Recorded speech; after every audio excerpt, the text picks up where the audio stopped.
What's up, guys? Welcome back to the channel.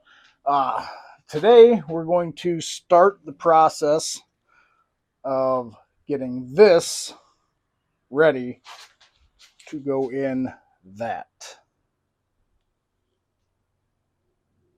So, for those of you who are not familiar with my plans for the car is built geared towards autocross, mostly short format kind of stuff. Stock steering ratios on Panther platform cars, even 2003 plus that got the rack and pinion upgrade, it's something like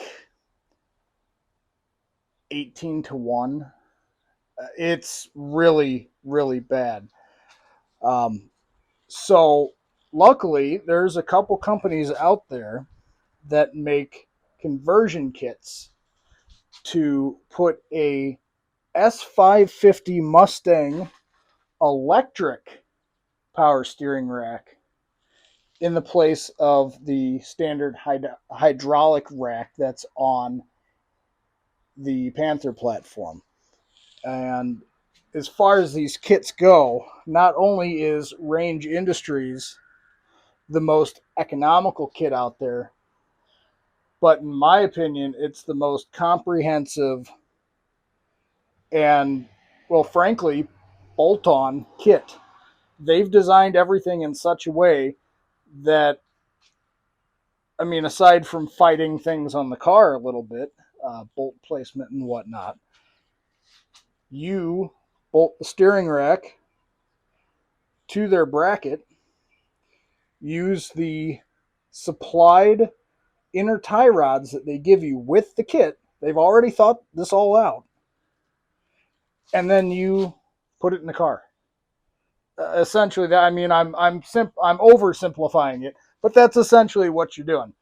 I'm waiting on a inner tie rod tool from O'Reilly that, of course, they said they had in stock, but did not have in stock because, you know, O'Reilly's.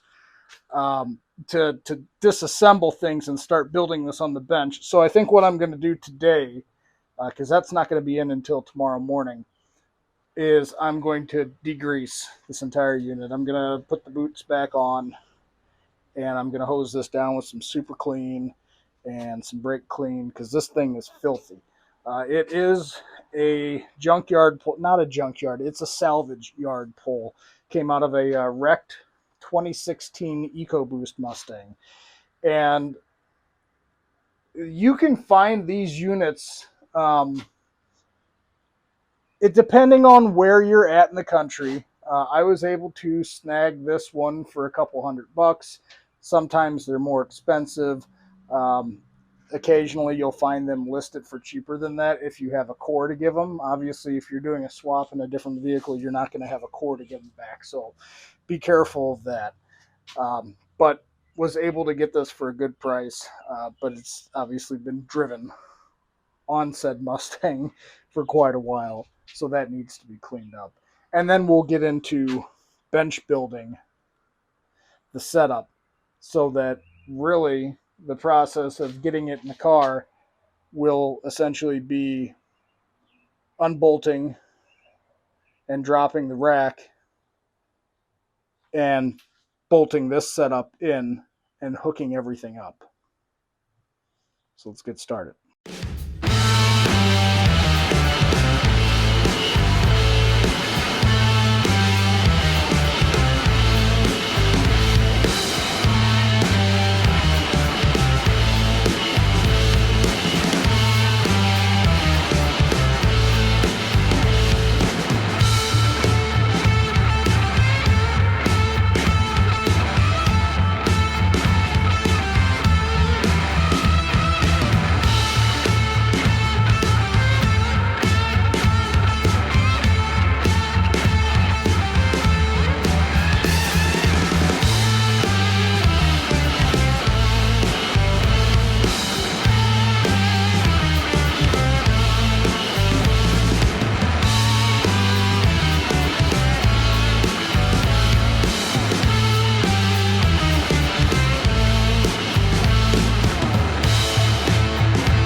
So that is going to be substantially nicer to work with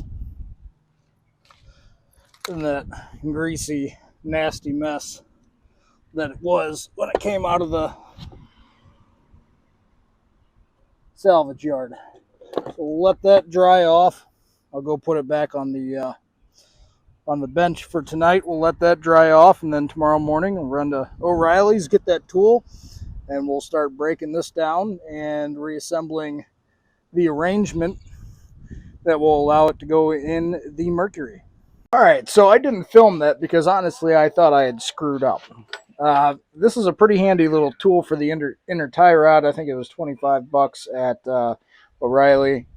And the reason I thought I screwed up is honestly because with this whole unit out of the car, out of the vehicle, not that car, but out of the vehicle, you lose a really good leverage point to get that inner tie rod loosened. So I had this thing on the ground, standing on top of the entire unit with the old breaker pipe on the ratchet, which fits in. It's a 3/8 drive, goes into that little part there. So yeah, I was convinced that I was going to have to take this to a shop and have them put it in some sort of large vise that they might have. So FYI, guys, if you're pulling one of these yourself from the yard, or if you're getting it as a unit from a salvage yard where they pull the part for you, it's worth asking them if a lot of these yards, they don't pull the part until you order it, right? Then they send their guy out to the yard and they rip it off the car. It's worth asking them to take off the inner tie rods, right? But you'll want to keep the boots. So that would save you a whole lot of grief. Because this other side, I'm sure, is going to be a giant pain in the ass too. But so live and learn from my mistakes. We'll get to the other side here, and then we can start putting together the modified pieces that Range sends with the kit.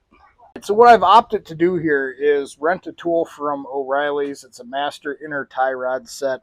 What I didn't realize before, really, I didn't open the package with the new ones to take a look at it, but there are, you'd see, notches on there to fit a tool. I didn't realize that. I thought it was smooth. I'm also a ding-ding. So the instructions for the kit from Range say that these need to be torqued to 89 foot-pounds. It's a pretty specific number with blue Loctite, 89 foot-pounds. So I've got my torque wrench out here. It'll probably be torqued to a little over 80. It's one of the old school torque wrenches with the needle. So either way, this has a 1/2-inch drive setup, so that's why I went with this. I'm going to be able to get fairly accurate torque with this rather than the tool I used to get them off, which is handy and compact. But I don't think you're going to be able to really get a accurate torque spec with that. So we'll go ahead and install the inner tie rods, and I've got some more universal boots coming from Amazon tomorrow. I did soak those in Loctite, and this is like a 24 millimeter bolt, and then these have got notches on the actual inner tie rod here that's 15 millimeters. But man, these lived on a Minnesota car, and you could tell this car was driven in the wintertime. They're rusted on their good. So I've got PB Blaster. I'll try and get the factory boots off, but if not, I've got a set of Amazon Universal boots or bellows, whatever you want to call them, to put on the inner tie rods for getting this set up on the bench here.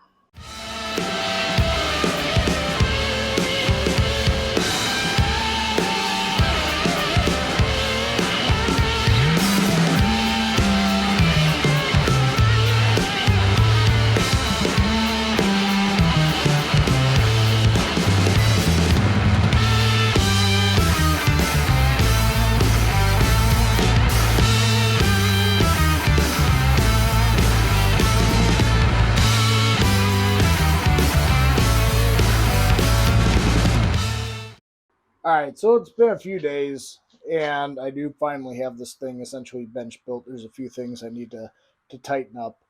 But yeah, between the Midwest essentially being hotter than the surface of the sun for a few days, and work sending me out of town for like another three, that was fantastic. Did finally get the factory boots off of the Mustang inner and outer tie rods. That was an exercise in futility. I had the tie rods soaked in PB Blaster for like 3 days, and the jam nuts just absolutely would not budge on them. So I got pissed off, and I sawzawed the tie rods in half. But whatever, I didn't need them. I got the boots off, and I got the clamps off, and everything that I needed. So everything's good to go there. But I'm going to take a moment here, and I'm going to talk about the parts that I'm using with this, why I'm using it, and how everything's going to kind of fit together. All right, so first and foremost, we of course have the Range Industries kit to mount the S550 steering rack in the Panther chassis. They have it listed as a Crown Victoria swap, but obviously any Panther chassis 2003 and up can use this rack. That includes Crown Victorias, Mercury Marauders, Mercury Grand Marquis, and Lincoln Down cars from 2003 and up and everything. And this is an extremely well thought out kit. You have the bracket. They provide you with their pre-machined Mustang inner tie rods that have already been adapted to fit the Crown Vic or Panther platform outer tie rods. So everything's already thought there. The geometry's already been figured out. They provide you with the hardware and everything needed, and the instructions are really just, straightforward as far as how everything gets mounted into the car. It's very easy to figure out. What I also did get, and I built the entire thing, so that I can just essentially drop it in. The outer tie rods, I decided to go new. Went with Moog. Moog's a great name. These are greasable. They're all metal. So upgrade it there from what the factory setup would be for sure.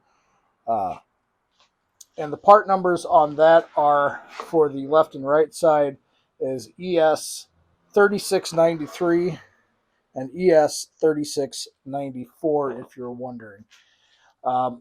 This here is from Synergy Race Development, and this is a power steering pump delete pulley. So what this does, and it's pretty trick, this is a solid piece of machine built aluminum, which is pretty cool. This is about $125. I picked this up on American Muscle, and really just stupid simple. You unbolt your power steering pump, and then you take your factory hardware and you bolt this in place of it, and this idler pulley takes the place of your power steering pump, so you don't have to worry about belt lengths or anything like that. There's nothing to figure out. As far as wiring goes and getting everything hooked up in your car for the Mustang Electric Power Steering, Range Industries will sell you the full connector kit, and you can wire everything up yourself in the car. They'll explain what size wires you need to use and all that. And that's on the Range Industries website, as well as the power steering install kit as well. What I've chosen to do, however, is this is a standalone wiring harness for the S550 steering rack. And this is from wireeverything.com. This is $189, and this is professional quality stuff. This is all pre-wired and thought out. You cannot get more plug and play than this wiring harness right here. You don't have to wire anything yourself. You don't have to think about anything. And essentially, it's this simple. You have these two connectors right here that plug directly into your S550 steering rack. You have your positive cable that goes to your battery. and you have your negative cable that goes to the battery. And this is the coolest part. This is obviously a fuse adapter. It's wired into the harness. All you need to do is find a key-on power source in your fuse box underneath the hood, right next to your battery, and you pull the fuse out. You replace the fuse right there in the bottom so that it still has that functionality for what you're drawing power from, and then you plug it in. That's it. That's literally it. And if you look at the quality of it, I mean, you would think that this is a wiring harness that once you get it installed, it's going to look like it came from the factory. I mean, this is just super awesome stuff. I will put a link to everything that I've discussed here in the description of the video. The S550 steering rack standalone power harness, the Range Industries S550 steering rack install kit and mounting bracket. And by the way, when you go to Range, and I'll also make a note in the description, use the code FASTMarquis. FASTMarquis, Range Industries has provided that. Will give you 10% off both the steering rack install kit, and if you decide that you'd like to wire yourself, that discount also goes towards the connector kit as well. So links for everything in the description, also the Synergy idler pulley. And I'll put the part numbers for the Moog components in the description as well. All right, so we're back at Cody's today, and we've started the teardown of the power steering system on the Mercury so that the Mustang electronic power steering can go in. As far as the teardown, it's really kind of self-explanatory. You're just going to rip out everything factory on the car. So I don't feel like we really need to go too in-depth in that. Along with the side note, though, that you're going to encounter that some of the factory stuff is routed in weird ways and ways that don't necessarily make sense. So there. All right, here's the old power steering rack out, including the pump, all the associated stupid hardware. And now, essentially, this should just hopefully bolt right in place with the provided hardware from Range Industries. All right, what we've decided to do here is to just cut the tabs off on the cross member itself. It'll make installation of the Range bracket much easier, and Range actually suggests that as a possibility of one of the ways that they say you can install the rack. All right, so one thing that should be noted that we have discovered is that although with a factory sway bar, it should clear without an issue. If you're running a big aftermarket 1 3/8 inch 80TR sway bar like I am, you are going to have to clearance the top of the rack right here. The rack itself. Not a whole lot, but enough that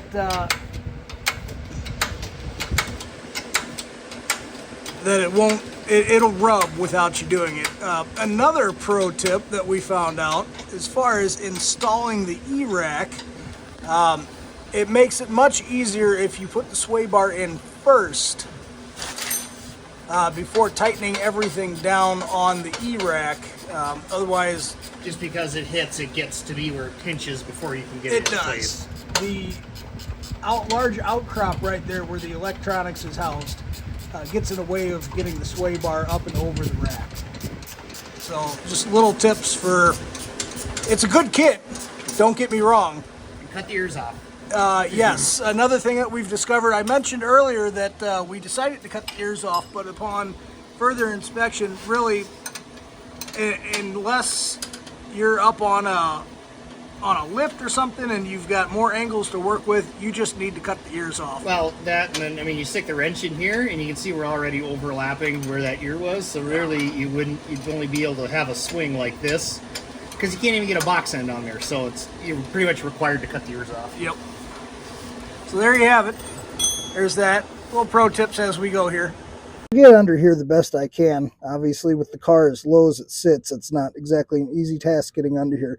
But you can see the rack. There's the other end of the wiring harness. And it's a clean install. You see it's very tight with that aftermarket sway bar. I've mentioned that. The factory bar should clear just fine.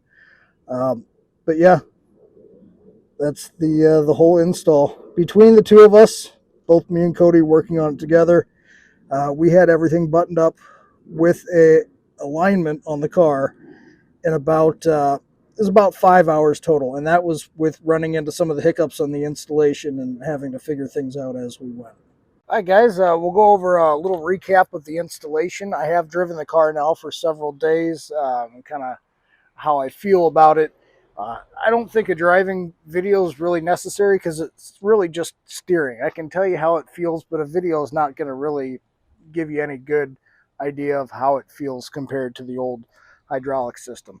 So, of course, you can see the electric rack down there by the sway bar.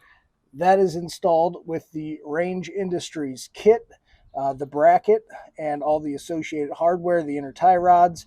And of course, you can go to range-industries.com and use my code FAST Marquis, all one word, all capitals, and that'll give you 10% off their kit for the S550 Electric Power Steering rack swap kit. The other thing that I used, and I can't recommend this enough because this was probably the easiest thing that I did for the entire swap, and it's a fantastic product. So this is from wireeverything.com. Again, I know I've harped on this, but it's a good product. Wireeverything.com is a standalone wiring harness for the S550 E-Rack. And it makes this setup plug and play. You don't have to wire anything yourself. There's two plugs on this side of the E-Rack. You can't see them because they're kind of tucked up underneath. I'll get underneath the car so that you can see a little bit too. But two plugs there. I routed the harness over the top of the rack. And then it comes up on the side there.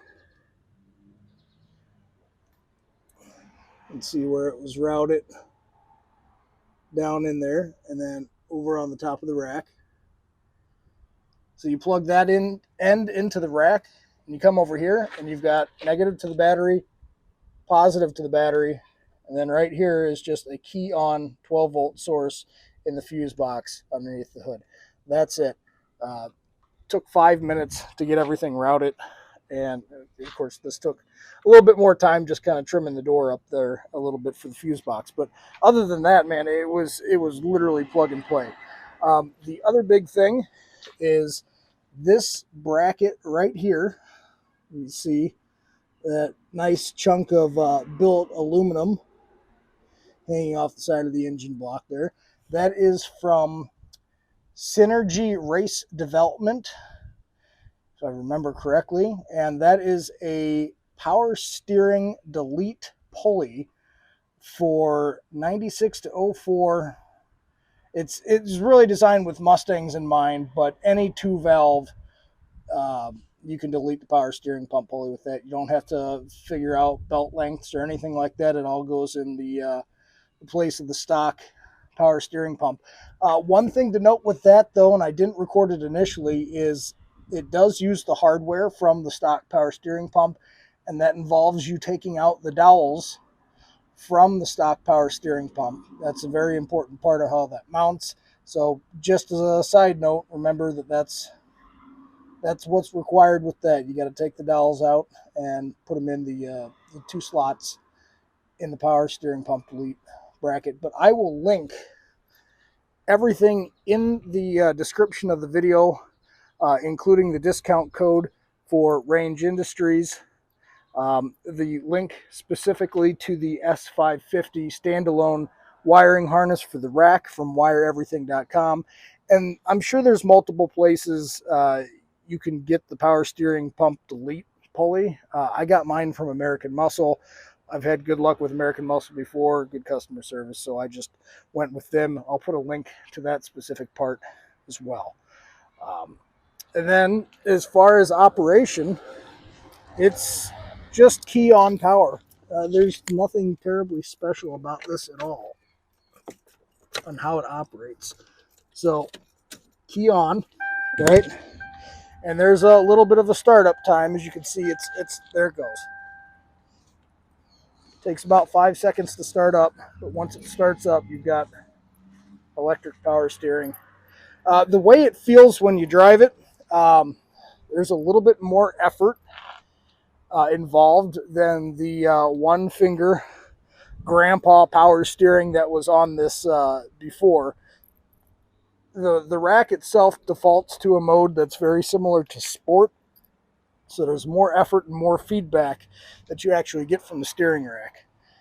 So that's a big change in the feel. You can absolutely tell it's a lot quicker ratio than the factory rack on the Panther cars, because you have to turn the wheel a whole lot less to get the car to do what you want it to do. So that should be fantastic for autocross. I will be autocrossing with this the next weekend, and I'll have a video on that as well. That should give you a better idea, rather than just driving around town, of the difference that makes as far as the handling of this car. Hey guys, well, with that being said, thank you to everybody who watches these videos to the end. I really appreciate it. Almost at 2,000 subscribers, which is insane. Never thought I'd get there. Doesn't sound like much, but for somebody who's just doing this for fun, it's pretty cool that enough of you guys like this type of content. I will put a link to all the products that I use for the electric power steering swap in the description of the video. And also remember that fast Marquis code for Range Industries will also get you 10% off their big brake brackets, which allow you to use your factory caliper with 14-inch GT500 brake rotor on these cars. So thank you again. Really awesome, guys. Yeah, I can't thank you enough. Please continue liking the videos, commenting. If you haven't already, please consider subscribing, share the videos. All of it really helps out. But most importantly, you guys have an awesome day.